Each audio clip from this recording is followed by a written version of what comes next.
सरोकार। नमस्कार, आप देख रहे हैं प्राइम टीवी और मैं हूं आपके साथ मुस्कान अजमानी। इस वक्त की बड़ी खबर लखनऊ से सामने आ रही है। लखनऊ से इस वक्त की बड़ी खबर आपको बताते चले कि लखनऊ में केंद्रीय मंत्री के घर में युवक की हत्या की खबर सामने आई है। बड़ी खबर लखनऊ से है, जहां मंत्री कौशल किशोर के घर में एक शव मिला है। मंत्री कौशल किशोर के घर में एक शव बरामद किया गया है। संदिग्ध हालात में युवक का शव केंद्रीय मंत्री के घर से मिला है। सिर पर गोली लगने से युवक की मौत की बात फिलहाल सामने आई है। सिर पर गोली लगने से युवक की मौत की बात कही जा रही है। बेटे की पिस्टल से कथित तौर पर गोली लगने की बात कही जा रही है, यानी कि केंद्रीय मंत्री के घर पर जो युवक का शव मिला है उसकी हत्या की बात कही जा रही है। मंत्री कौशल किशोर के घर देर रात पार्टी थी। मंत्री के बेटे विकास किशोर की पिस्टल भी बरामद हुई है और कयास यही लगाए जा रहे हैं कि मंत्री के बेटे के पिस्टल से ही ये गोली चली है। मारा गया विनय श्रीवास्तव मंत्री के बेटे का खास दोस्त था, जिसकी गोली लगने से मौत हो गई है। ठाकुरगंज थाना क्षेत्र के बेगरिया गांव की ये पूरी घटना बताई गई है। तो लखनऊ में केंद्रीय मंत्री के घर में युवक की हत्या की खबर सामने आई है। केंद्रीय मंत्री कौशल किशोर के घर में एक युवक की सर में गोली मारकर हत्या कर दी गई है। मंत्री के बेटे की पिस्टल से इस पूरी वारदात को अंजाम दिया गया। खून से लथपथ शव घर के अंदर से मिला है। पुलिस और फोरेंसिक टीम भी मौके पर पहुंच गई है। मृतक युवक का नाम विनय श्रीवास्तव है। वो मंत्री कौशल किशोर के बेटे विकास उर्फ आशु का करीबी दोस्त भी बताया जा रहा है। डीसीपी राहुल राज ने बताया कि देर रात में मंत्री के बेटे के घर पर 6 लोग आए थे। खाना पीना चला, यानी देर रात मंत्री के घर पर पार्टी भी हुई थी। उसके बाद ये पूरी घटना हुई है, जहां मंत्री कौशल किशोर के घर देर रात पार्टी होती है और उसके बाद एक युवक की हत्या की खबर सामने आती है, जिसका शव मंत्री के घर से बरामद भी होता है। बेटे की पिस्टल से दोस्त को मारी गई है गोली। वही कौशल किशोर इस पूरे मामले पर सफाई पेश करते हुए भी नजर आए हैं। लगी है और गोली से उसकी डेथ हुई है। सर पे चोट का निशान है और बाकी घर में साथ में 6 लोग आए थे। रात में खाना वगैरह खाए हैं। उसके बाद गोली चलने की घटना हुई है। इसमें उसको गोली लगी है, पिस्टल भी मिली है। पिस्टल जो है ये विकास किशोर की बताई जा रही है। सारी चीज छानबीन की जाएगी। सारी डिटेल हम लोग फोरेंसिक टीम को लगाए हुए थे और फोरेंसिक टीम के जरिए हम लोग सारा साइंटिफिक एविडेंस कलेक्ट कर रहे हैं। सीसीटीवी कैमरा भी लगा हुआ है, उसकी भी सारी चीजें हम लोग विवेचना करेंगे कि मैटर में क्या हुआ है, किस तरह से गोली चली है। मुझे जब पता चला तो मैंने कमिश्नर साहब को, पुलिस आयुक्त जी को फोन करके मैंने ये सूचना दी। ऐसी सी बात पता चली कि उन्होंने कहा अभी डीसी साहब को और उनको भेजते हैं फोरेंसिक, तो वो आकर के फोरेंसिक टीम भी आई है। डीसीपी साहब जो वो जांच करके ले गए, आज पोस्टमार्टम के लिए गई है। जो सच होगा वो निकल करके आएगा। परिजन हत्या का आरोप लगा रहे हैं और बताया जा रहा है कि आंसू की पिस्टल से गोली मारी गई है। वो जांच का ही है विषय। फोरेंसिक टीम भी इसमें गोली लेकर के गई है। जो रिपोर्ट है उसमें परिजनों ने लिख करके जो दिया है उसकी जांच होगी। जो भी जिसका दोष होगा निश्चित तरीके से उसके खिलाफ कार्रवाई होगी। हम परिजनों के साथ हैं। हमारा बहुत नजदीक रहा है बेचारा, उसकी क्या घटना हुई उसके साथ, तो पुलिस पूरी जांच करने के बाद ही खुलासा करेगी। जिस समय विनय की हत्या हुई इस घर में अन्य कई लोग बताए जा रहे हैं मौजूद थे। कौन कौन थे ये मुझे तो नहीं पता, क्योंकि आंसू नहीं था। आंसू कल दिल्ली चला गया था। मेरे यहाँ दादाजी जी बीमार थी, हॉस्पिटल में थी।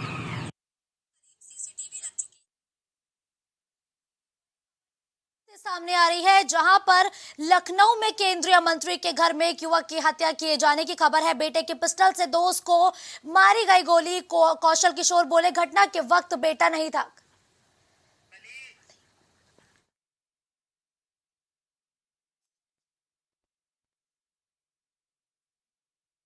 तो कलीम, इस खबर पर ज्यादा जानकारी के लिए इस वक्त हमारे साथ जुड़ चुके हैं। कलीम, देखिए, लखनऊ में केंद्रीय मंत्री के घर में युवक की हत्या की गई है। कौशल किशोर के बेटे पर भी कहीं ना कहीं इल्जाम लगते हुए नजर आ रहे हैं कि उसी के बेटे के पिस्टल से ये पूरी वारदात हुई है। पहले ये पूरा मामला क्या कुछ है, सिलसिलेवार तरीके से बताइए। क्योंकि जिस तरीके से राज्य मंत्री केंद्र मंत्री की बात की जाए, कौशल किशोर, उनका जो बेटा है विकास किशोर, वो इसी घर में रहता था। क्योंकि हम उस घर की आपको तस्वीर भी दिखाएंगे, क्योंकि जो आप घर देख रहे हैं, इसी घर में वो निवास करता था और अपने दोस्तों के साथ भी यहाँ पर रहकर लगातार पार्टी भी कर रहा था। क्योंकि अगर हम अपने कैमरामैन से कहेंगे जो पीछे की तस्वीर की तरफ ले चले, तो हम पीछे की जो तस्वीरों की बात करेंगे उस मकान की, तो इस मकान के पीछे एक का जो दरवाजा हम दिखाएंगे, क्योंकि आप इस मकान को देखिए, इस मकान को देख करके साफ अंदाजा लगा लीजिए कि यहाँ पर जिस तरीके से पार्टियां होती थी, पार्टी के दौरान जो लोग यहाँ पर थे, उसी दौरान रात को जिस तरीके से गोलीकांड की घटना हुई और उसमें विनय श्रीवास्तव की मौत हो गई। क्योंकि अगर जिस तरीके से बात की जाए कि जो कहा जा रहा है कि इसमें कोई नहीं था, केवल कभी कभी रुकने के लिए आते थे, तो यहाँ पर की जो तस्वीरें देखेंगे, यहाँ पे सीसीटीवी कैमरा भी लगे हुए हैं। जो एसी की तस्वीर आप देख रहे होंगे, क्योंकि ये एसी पूरी तरीके से अभी भी चालू है, तो इससे साफ अंदाजा लगा सकते हैं कि यहाँ पर लोग निवास भी कर रहे थे। तो साफ तौर से कहा यह जा रहा है कि जिस तरीके से जो मकान आपको दिखाया गया है, इसी मकान में पूरी घटना हुई है और इस घटना के दौरान यहाँ पर बताया जा रहा है कि 3 से 4 लोग मौजूद थे। जिस पिस्टल से गोली मारकर उनकी हत्या की गई है विनय श्रीवास्तव की, वो जो पिस्टल थी, वो पिस्टल भी फिलहाल विकास किशोर की बताई जा रही है। लेकिन इस मामले की जब जानकारी पुलिस को लगी थी, तो सुबह मौके पर पुलिस पहुंची थी और पुलिस पहुंचने के साथ यहाँ पर जो है पूरे मामले की तफ्तीश कर रही थी और तफ्तीश करने के बाद जो शव है वो पोस्टमार्टम के लिए भेज दिया गया। लेकिन देखिए कलीम, इस पूरे मामले पर अभी तक जो तथ्य निकल के सामने आए हैं वो ये है कि बेटे की पिस्टल से दोस्त को गोली मारी गई थी। पुलिस का इस पूरे मामले पर क्या कुछ कहना है? इस पूरे मामले पर पुलिस की तरफ से फिलहाल क्या कुछ बयान दिए गए हैं? देखिए, साफ तौर से जिस तरीके से पुलिस की बात की, यहाँ पर जो डीसीपी है राहुल राज, वो खुद मौके पर पहुंचे हुए थे, एडीसीपी पहुंचे हुए थे और उस दौरान जो तफ्तीश की गई थी, तफ्तीश के दौरान पुलिस ने साफ कहा है कि यहाँ पर से 3 लोगों को हिरासत में लिया गया है, जिनसे पूरे मामले की पूछताछ की जा रही है। लेकिन अब सवाल यह है कि जिस तरीके से जो पिस्टल थी, पिस्टल की बात की जाए, तो उस मामले को लेकर के कौशल किशोर ने जो अपना बयान जारी किया, उसमें साफ तौर से उन्होंने कहा है कि उनका बेटा उस वक्त घटना स्थल पर नहीं था। यानी कि जिस समय यह हत्या की वारदात हुई, उस वक्त कौशल किशोर का बेटा जो विकास किशोर है, वो मौके पर नहीं था। तो आखिर उसकी पिस्टल यहाँ पर पहुंची तो पहुंची कैसे, ये भी एक बड़ा सवाल खड़ा होता है। लेकिन अब सवाल यह है कि जिस तरीके से विकास किशोर पर एक बड़ा आरोप है हत्या किए जाने का, क्योंकि जो विनय श्रीवास्तव भी उसका काफी करीबी बताया जाता था, क्योंकि ये लोग अक्सर साथ में रहते थे और साथ में ही पार्टी करते थे। क्योंकि जो भी हमने घर की तस्वीर आपको दिखाई, इसी घर में लगातार दारू पार्टियां भी की जाती थी, यहीं पर सभी दोस्त लोग ठहरते थे और यहीं से चंद कदमों की दूरी पर कौशल किशोर का खुद का आवास है, जहां पर जो पुराना आवास, जहां वो खुद अपनी पत्नी के साथ निवास करते हैं। लेकिन अब बात यह है कि जिस तरीके से यहाँ पे जो घटना हुई, और अगर विकास किशोर की बात की जाए, क्योंकि विकास किशोर इससे पहले भी काफी सुर्खियों में बने रहे, क्योंकि उनकी जो पत्नी से जो मामला उजागर हुआ था, उस समय की अगर हम तस्वीर की आपको याद दिलाएंगे, तो उस समय भी अगर आप तस्वीर देखेंगे, तो उस समय ये कहा गया था कि जो विकास किशोर है, उसने अपनी हत्या की साजिश रचते हुए खुद पर हमला किए जाने की बात कही थी। इस मामले को लेकर के किसी तरह की कोई कार्रवाई नहीं हुई थी। फिलहाल उस मामले का जो है, जिस तरीके से बात की है, पुलिस तफ्तीश कर रही थी, तो उस मामले का खुलासा हुआ था और जो एक लोग जेल भी गया। लेकिन इस मामले में अब जो नई तस्वीर आई है विकास किशोर को लेकर के, तो एक बार फिर मामला सुर्खियों में आ गया है। क्योंकि अब जो तस्वीर आपको हम एक बार फिर उसी घर की तस्वीर दिखाएंगे कि ये घर देखिए, इसी घर के जो अंदर का कमरा है, उसी कमरे में ये हत्या की वारदात हुई है। क्योंकि हत्या की वारदात के बाद फिलहाल जो अधिकारी पहुंचे थे यहाँ पर, अब ही अधिकारियों का पहरा नहीं है। लेकिन हाँ, ये जरूर कहा जा रहा है मुस्कान जी कि 3 जो फॉरेंसिक टीम बुलाई गई है, टीमें गठित की गई हैं और टीमें जो है वो अलग अलग पहलू पर जांच कर रही है और जांच करने के बाद जो है पूरा जो घटना है उसका भी खुलासा करेगी, आखिर घटना के पीछे वजह क्या है और गोली जो दोस्त थे, दोस्तों के बीच में किसने मारी, या फिर जो बात कही जा रही है कि पिछले दरवाजे से। कौशल किशोर तो साफ तौर पर यह कहते हुए नजर आ रहे हैं कि जब ये पूरी वारदात हुई तो उनका बेटा घटनास्थल पर नहीं था। अभी फिलहाल अगर हम बात करें तो कौशल किशोर का बेटा है क्या उससे पूछताछ पुलिस के द्वारा की जा रही है? क्या वो फिलहाल पुलिस की रडार पर है? क्या पुलिस उसे पकड़ पाई है? क्या इसको लेके क्या जानकारी है? देखिए मुस्कान जी, इस मामले में साफ तौर से अगर बात की जाए तो विकास के मामले में तो अभी तक पुलिस ने किसी तरह की कोई इन्फॉर्मेशन नहीं दी है। लेकिन हाँ, ये जरूर पुलिस की तरफ से कहा जा रहा है कि पुलिस कस्टडी में 3 लोग हैं जिनसे पूरे मामले की तफ्तीश हो रही। रात में जो लोग यहाँ घर पे बताए जा रहे थे, जो पार्टी के दौरान मौजूद थे, लेकिन जो लोग घर में मौजूद थे, उसके बाद जो बताया जा रहा है, पिछला दरवाजा रात को 4 बजे खोलना और खोलने के बाद अंदर आना और एकाएक गोली मारना और उसके बाद फरार हो जाना। तो आखिर वो हमलावर कौन थे और आखिर उनके पास जो पिस्टल थी, वो पिस्टल जो विकास की बताई जा रही, तो पिस्टल उन तक पहुंची कैसे थी? क्योंकि ऐसे कई पहलू हैं जो जाहिर सी बात है सवाल गहरा कर देते हैं विकास की ओर। क्योंकि अब जो पुलिस की बात की जाए, पुलिस जिस तरीके से तफ्तीश करने का दावा कर रही है, उस दावे में आखिर विकास तक पुलिस के हाथ पहुंचते हैं या फिर जो जिन लोगों को एक संदिग्ध मानते हुए हिरासत में लिया गया, पूछताछ की जा रही है, उसमें घटना खोली जाती है। क्योंकि अगर बात की जाए, क्योंकि एक केंद्रीय मंत्री का वो बेटा ठहरा और उसके बाद जो घर है, घर तो उन्हीं का है ही है, लेकिन इस घर के अंदर जिस तरीके की घटना होना, ये अपने आप में एक सवाल छोड़ती है। बिल्कुल। देखिए कलीम, अगर हम इस पूरे वारदात की बात करें तो लाजमी सी बात है कि जिसकी पिस्टल से गोली चली है उस पर भी सवाल खड़े होंगे, लेकिन अभी जो पुलिस कह रही है कि 3 लोग उनके गिरफ्तारी में है, यानी कि 3 लोगों को फिलहाल पुलिस गिरफ्तार कर चुकी है। क्या उनके नाम बताए जा रहे हैं क्या? फिलहाल अभी नामों की बात की जाए तो नाम तो पूरी तरीके से नहीं खोले गए हैं, लेकिन हाँ, ये जरूर कहा जा रहा है कि जो लोग यहाँ पर थे उनको हिरासत में लिया गया, जिसमें एक अंकित नाम बताया गया, 2 नाम और बताए गए हैं, लेकिन उसमें विकास का नाम अभी तक सामने नहीं आया है। क्योंकि विकास को जिस तरीके से पुलिस ने जो कौशल किशोर की बात की है, उन्होंने साफ इंकार कर दिया है कि जिस समय वारदात हुई है उस वक्त विकास उस घर पर मौजूद नहीं था, यानी कि घटना स्थल पर मौजूद नहीं था, केवल उसको फंसाया जा रहा है। आखिर फंसाने के पीछे वजह क्या है, ये अभी साफ नहीं हो पाई है, क्योंकि घर उसका, पिस्टल उसकी और घटना स्थल पर उसका होना, ये कई अपने आप में सवाल खड़े करता है। क्योंकि जाहिर सी कलीम, बात है देखिए जो कौशल जिसकी किशोर ये कह रहे हैं कि उनका बेटा बेगुनाह है। अगर उनका बेटा बेगुनाह है तो उनका बेटा आखिर है कहाँ? फिलहाल देखिए मुस्कान जी, जिस तरीके से विकास की बात की जाए तो विकास के मामले में पुलिस साफ कह रही है अभी इस मामले में तफ्तीश की जा रही है। क्योंकि पुलिस की तफ्तीश आप भी जानती हैं और सभी जानते हैं, और तफ्तीश में क्या कुछ खुलासे होते हैं ये सभी को मालूम है।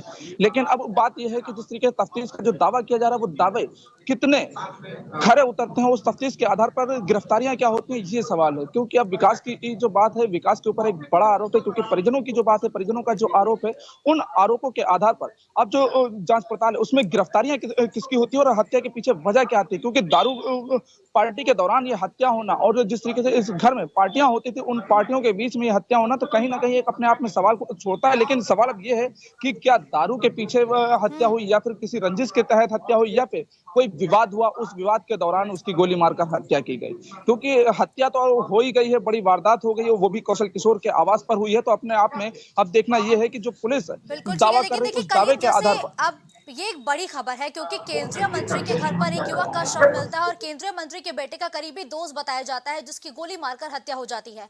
इस पूरे मामले की जानकारी पुलिस को कैसे हुई और क्या जब गोलियां चली तो आसपास के लोगों ने कुछ सुना नहीं? क्या आसपास के लोगों को कोई भनक नहीं लगी कि उनके आसपास के घर में कितनी बड़ी वारदात हो रही है?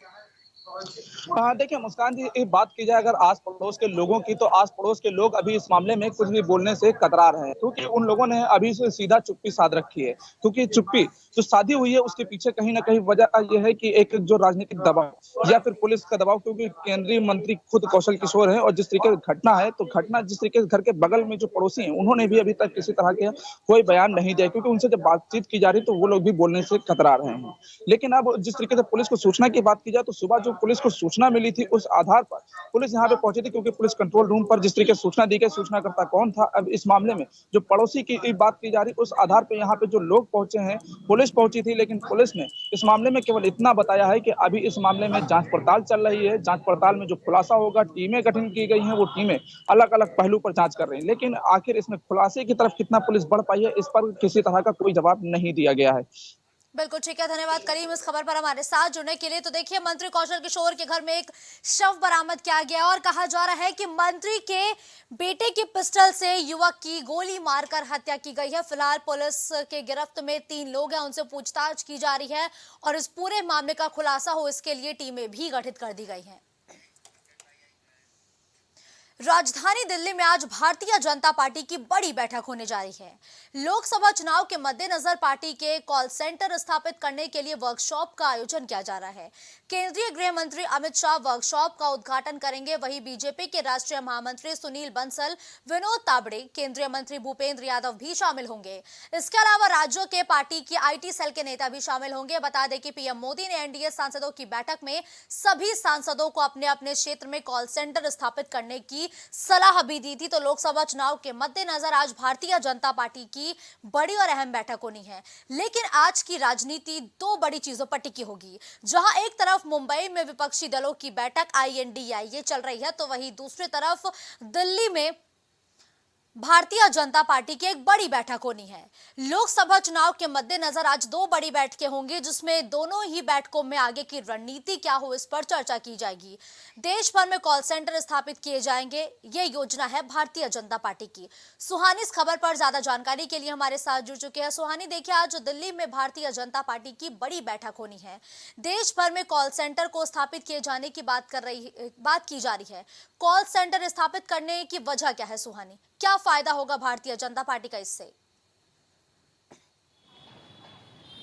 देखिए मुस्कान, लोकसभा चुनाव आ रहा है और आप खुद देख सकती है किस तरह से जो विपक्ष पार्टी है इंडिया टीम वो भी जो बैठकें कर रही है। मुंबई में लगातार कल से बैठकें हो रही है और इधर दूसरी तरफ जो है वो बीजेपी भी अपनी बैठकें जो है आज शुरू कर दी है। और ये बैठक जो है पूरी तरह से लोकसभा चुनाव, तमाम जो 4 राज्यों में विधानसभा चुनाव होने लगे, जैसे तमाम चुनाव होने उसको लेकर मंथन शुरू हो गया। कि बताया जा रहा है कि राष्ट्रीय अध्यक्ष जो JP नड्डा है वो मंगलवार की भी बैठक किए थे। उस बैठक में तमाम योजनाएं पर चर्चा हुई थी और इसमें सबसे खास मुद्दा है जो आपका कॉल सेंटर। और कॉल सेंटर की वजह से तमाम क्षेत्रों में जो जिस तरह से एक बड़ी कहा जा रहा है कि जिस तरह से बीजेपी जो कॉल सेंटर की बात उठाई है, कॉल सेंटर जो है एक बहुत बड़ी पहल होगी और कहीं ना कहीं जो है जनता को इससे बहुत बड़े एक लाभ मिल सकता है। क्योंकि पहले भी कॉल सेंटर की जो बात है कई बार PM मोदी चर्चाओं में उठा चुके थे और उन्हें सलाह भी दिया है कि जितने भी NDA के सांसद है वो अपने अपने क्षेत्रों में जो है कॉल सेंटर के लगवाए। तो इस तरह से जो है आपको बता दें कॉल सेंटर का जो व्हाट्सएप है उसका उद्घाटन गृह मंत्री करेंगे और उसमें तमाम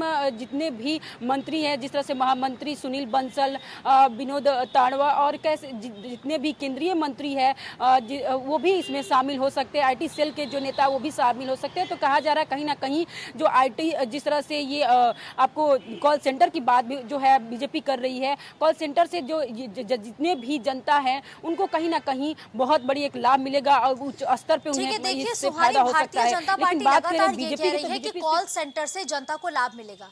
किस तरह की लाभ की बात भारतीय जनता पार्टी कर रही है? और दूसरा सवाल यह है कि निगरानी कौन करेगा इसकी?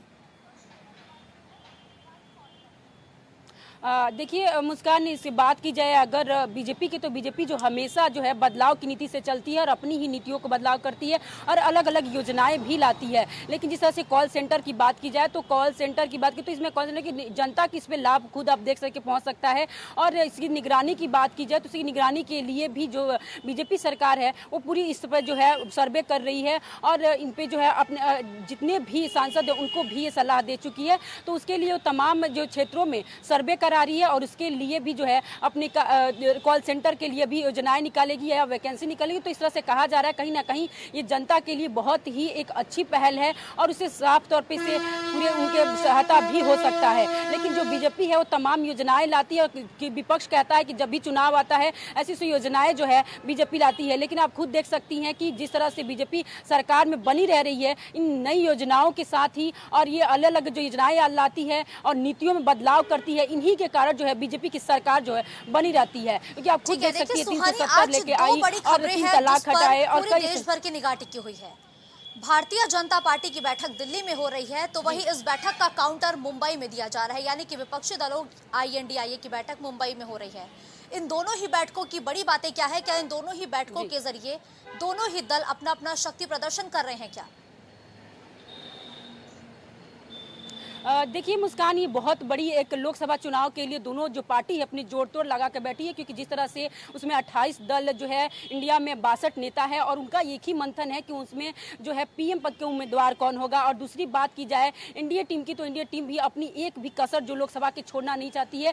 छोटी से छोटी, बड़े से बड़े स्तर पर बदलाव करना चाहती है। क्योंकि आप खुद देख सकते हैं कि जब भी चुनाव आए या ना चुनाव आए, बीजेपी जो है अपनी नीतियों में बदलाव करके जनता के दिल में बनी रहती है। दूसरी तरफ बात करें इंडिया टीम जो है, इंडिया टीम जो है 28 दल है और वो लगातार जो है बीजेपी के कामों पर निशाना साध रही है, तंज कस रही है। और इसीलिए जो बीजेपी है अपने कामों में और ज्यादा सुधार ला रही है और अलग अलग योजनाओं के साथ जो है जमीनी पर उतर रही है। और जिस तरह से बात की जाए जो मुंबई में बैठक, जो तीसरी बैठक हो रही है इंडिया टीम की, कहीं ना कहीं उसमें जो आपको बता दें 5 मुद्दों पर गहरे जो चर्चा होने वाली है। संयोजक कौन रहेगा, उनके जितने भी लोगो क्या होगा, उसका झंडा क्या होगा, तमाम ऐसे मुद्दे हैं उस पर चर्चा होने वाली है। लेकिन आज जो है है आपको 10:30 बजे से उसकी बैठकें शुरू हो गई है और ये 2 दिवसीय बैठक था। कल भी इसकी बैठक हुई और आज भी बैठक की शुरुआत हो गई है। कहीं ना कहीं इसमें तमाम जो 5 से 6 जो आपको बता दें मुख्यमंत्री हैं, जैसे नीतीश कुमार हो गया, अखिलेश यादव, अरविंद केजरीवाल, अच्छा तमाम जो नेता हैं वो चाहते हैं कि पीएम मोदी को कैसे इस बार सरकार से पूरी तरह से देश से हटाया जाए। और बिल्कुल उनकी ठीक है, रणनीति जो धन्यवाद है सुहानी, इस इस खबर पर बैठक में हमारे पूरी साथ तरह शामिल जुड़ते हो हुए जाए। तमाम अपडेट और जानकारी हमारे दर्शकों तक पहुंचाने के लिए।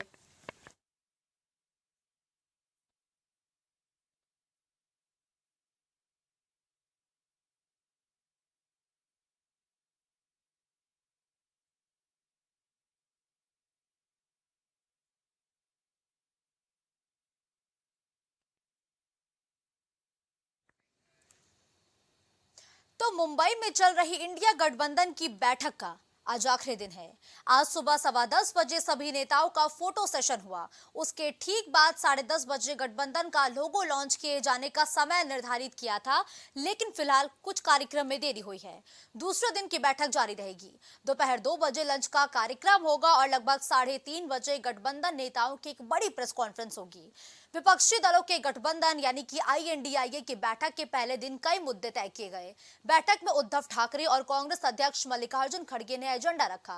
विपक्षी दलों की बैठक में तय किया गया कि कोऑर्डिनेशन कमेटी बनाई जाएगी। मुद्दे और कार्यक्रमों को तय करने के लिए भी प्लानिंग कमेटी का गठन होगा। सोशल मीडिया और एक्शन प्लान के लिए कमेटी बनेगी। साथ ही बैठक में यह भी तय किया गया कि रिसर्च और डेटा कमेटी का भी गठन किया जाएगा। यही नहीं, चुनावी रैलियों के लिए अलग से एक कमेटी बनाई जाएगी। तो देखिए, INDIA गठबंधन का आज लोगो और झंडा जनता के सामने आ सकता है, क्योंकि लगातार यही खबरें हैं कि आज जहां विपक्षी दलों की आज आखिरी बैठक होनी है, तो उस बैठक में कई बड़े फैसले लिए जाएंगे, जहां INDIA का लोगो और झंडा लॉन्च किए जाने की बात कही जा रही है, ताकि अब आगामी रैलियों में इस झंडे और लोगो का ही इस्तेमाल हो। अटकलें तो ये भी है कि गठबंधन में सीटों पर भी चर्चा हो सकती है, क्योंकि चुनाव अब नजदीक आ रहे हैं। ऐसे में INDIA को अब एक नई रणनीति तैयार करनी चाहिए और जल्द से जल्द चुनावी मैदान में सक्रिय भी होना चाहिए। और लोगों और कन्वीनर का नाम भी जारी हो सकता है। सीट बंटवारे के लिए क्षेत्रीय कमेटी बनाने पर भी मंथन होगा और 3 बजे का वो समय होगा जब सारे दलों के प्रमुख एक साथ एक मंच पर आएंगे और मंच साझा करते हुए प्रेस कॉन्फ्रेंस करेंगे और इस बैठक में क्या कुछ बड़े निर्णय लिए गए उसको भी मीडिया कर्मियों को बताते हुए नजर आएंगे। तो मुंबई में INDIA की तीसरी बैठक आज और ये आखिरी दिन की बैठक है। आज यानी कि 1 सितंबर दूसरा दिन है। मीटिंग होटल ग्रैंड हयात में शुरू हो गई है। विपक्षी गठबंधन आज दोपहर तक लोगो और कन्वीनर का नाम जारी कर सकते हैं। रितेश इस खबर पर ज्यादा जानकारी के लिए हमारे साथ जुड़ चुके हैं। रितेश, देखिए, INDIA की बड़ी बैठक मुंबई में होनी है और ये तीसरी बैठक है और तीसरी बैठक का आज आखिरी दिन है। तीसरी बैठक के आखिरी दिन कौन कौन से ऐसे मुद्दे हैं जिस पर सहमति बनने की उम्मीद है? रितेश, देखिए मुस्कान, मैं सबसे पहले आपको बताऊं कि INDIA ये जो गठन हुआ है, इस गठन में 28 विपक्षी दल शामिल हैं। इसमें 63 जो है नेता इस दलों के मुंबई में शामिल हुए। कल गुरुवार को एक उद्धव ठाकरे की तरफ से डिनर का कार्यक्रम रखा गया। उस डिनर के कार्यक्रम में वहां पर ये 63 नेता शामिल होते हैं। 28 विपक्षी दल ये सभी मिल करके NDA से मुकाबला करने के लिए अपनी पूरी रणनीति बना रहे हैं और उस रणनीति के तहत इनका जो एक लोगो है इंडिया का, INDIA का जो लोगो होगा, वो लोगो आज जारी किया जा सकता है प्रेस कॉन्फ्रेंस के जरिए। अब इसमें खास क्या रहेगा, मैं आपको बताऊं कि इसमें कोऑर्डिनेशन कमेटी बनाई जाएगी, एक सचिवालय, चुनाव प्रबंधन, चुनाव से संबंधित 2 टीम और सोशल मीडिया को कौन मैनेज करेगा, 5 से 10 प्रवक्ता के नाम, यानी पार्टी के बारे में अगर कोई नई पार्टी का गठन हो रहा है तो उस पार्टी के बारे में, उनकी उपलब्धियों के बारे में कौन करेगा। हालांकि कांग्रेस ये कहती है कि भारतीय जनता पार्टी के पास इतने प्रवक्ता हैं कि उनका मुकाबला कर पाना असंभव नहीं हो पाता है। इसके लिए 5 से 10 प्रवक्ता ऐसे बनाए जाएंगे। इन सब चीजों पर बात हो रही है। आज ये प्रेस कॉन्फ्रेंस के जरिए कहा भी जा सकता है और ज्वाइंट एक्शन शेड्यूल पर भी विचार किया जाएगा, यानी पार्टी की जो सहमति होगी, जो 23-28 दलों को मिला करके जो ये बनाया गया है इंडिया, तो इसमें सबकी सहमति कैसे ली जाएगी उस पर विचार विमर्श किया जाएगा। आज लोगों को जारी किया जा सकता है। तो अब ये देखने वाली बात होगी कि NDA और इंडिया का किस तरीके से टक्कर होगा, ये तो जनता तय करेगी। ठीक है, देखिए रितेश, आज लगातार अटकलें यही है कि लोगों के साथ ही झंडा भी जनता के सामने आ सकता है कि INDIA चुनावी रैलियों में कौन से झंडे का इस्तेमाल करेगी। लेकिन देखिए रितेश, अब क्या सीट शेयरिंग पर भी आज चर्चा हो सकती है क्या? क्योंकि सीट शेयरिंग एक बहुत बड़ा मुद्दा है जिस पर कहीं ना कहीं असमंजस की स्थिति बनी हुई है। देखिए बिल्कुल चर्चा हो सकती है और इस पर ये जानकारी मिल रही है कि आज प्रेस कॉन्फ्रेंस के जरिए इस पर बात होगी। रही बात जो झंडे की बात कही जा रही है, लोगों की बात कही जा रही है, उस लोगों पर भी विचार विमर्श किया जा रहा है, क्योंकि वो एक नया एक स्तंभ होगा, नया एक निशान होगा, तो उसको लेकर के भी काफी संशय बना हुआ होगा। हालांकि जो पार्टी के राष्ट्रीय अध्यक्ष मल्लिकार्जुन खड़गे वो मौजूद है वहां पर, सोनिया गांधी भी है, राहुल गांधी भी, तो सब लोग विचार विमर्श करके पार्टी की सहमति जता रहे हैं। पार्टी सहमति पर जो भी निर्णय होगा वो अभी प्रेस कॉन्फ्रेंस के जरिए पूरी देश के सामने होगा। हालांकि जिस तरीके से कांग्रेस पार्टी और तृणमूल कांग्रेस की ममता बनर्जी, अरविंद केजरीवाल, अखिलेश यादव, लालू प्रसाद यादव, तेजस्वी यादव, ये सभी लोग मिलकर के कल एक डिनर में शामिल होते हैं और शामिल होने के बाद अब उस पर एक मुहर लगने जा रही कि पार्टी किस तरह से चुनाव लड़ेगी, कैसे एनडीए का सामना करेगी, उनको कैसे वो पछाड़ देगी। तो इस पर पूरी चर्चा हो रही है। आज ये सारी बातें सामने आएंगी, जनता के और देश के भी सामने आएंगी। इस पर क्या विचार विमर्श होता है, क्या सहमति जताई जाती है, प्रेस कॉन्फ्रेंस के बाद साफ हो पाएगा। लेकिन रितेश देखिए, बीते दिनों जब राहुल गांधी ने प्रेस कॉन्फ्रेंस की तो एक बार फिर से राहुल गांधी ने अडानी हिंडनबर्ग के मामले को तूल देने की कोशिश की है। क्या अडानी हिंडनबर्ग मामला 2024 में चुनावी मुद्दा बनेगा क्या? देखिए बिल्कुल सही आपने कहा कि जिस तरीके से 2024 का ये चुनाव हो रहा है, ये कहीं ना कहीं अपनी बार कांटे का चुनाव होगा कि 28 दल मिलकर के चुनाव में शामिल हो रहे हैं और जो राष्ट्रीय एजेंडा है उसको लेकर के भी आज ये जो दल बैठा हुआ है, बैठक जो तारीख रूप से होने वाली है, इसमें भी इस चीज पर जोर दिया जाएगा कि जो राष्ट्रीय एजेंडा होगा वो एजेंडा क्या होगा, उस एजेंडा पर भी आज सहमति बनाई जाएगी। उस सहमति बनने के बाद अब उसमें अडानी शामिल होते हैं, अंबानी शामिल होते हैं, टाटा शामिल होते हैं, कौन होता है ये पार्टी तय करेगी उस समय, क्योंकि इनके पास एजेंडा। इस खबर पर हमारे साथ जुड़ते हुए तमाम अपडेट और जानकारी हमारे दर्शकों तक पहुंचाने के लिए।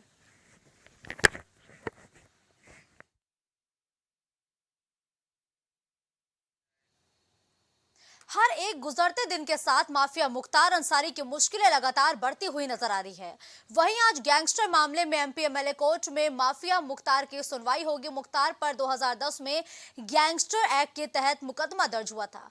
हत्याकांड और हत्या के प्रयास के मामले में मुकदमा दर्ज हुआ था। बताते चले कि 23 अगस्त को मामले में फैसला आना था। सरकारी वकील ने प्रार्थना पत्र देकर कोर्ट से समय मांगा था, तो आज फिर 1 सितंबर की वो तारीख है जब इस मामले पर एक बार फिर से कोर्ट में सुनवाई होगी।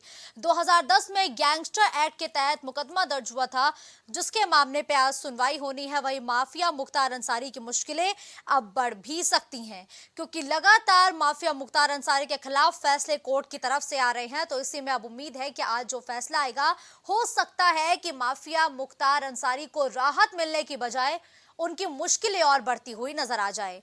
खबरों का सिलसिला जारी रहेगा। देश दुनिया की तमाम बड़ी खबरों के लिए आप देखते रहिए प्राइम टीवी। कुछ भाव पुष्प। आप देख रहे हैं प्राइम टीवी, सच साहस सरोकार।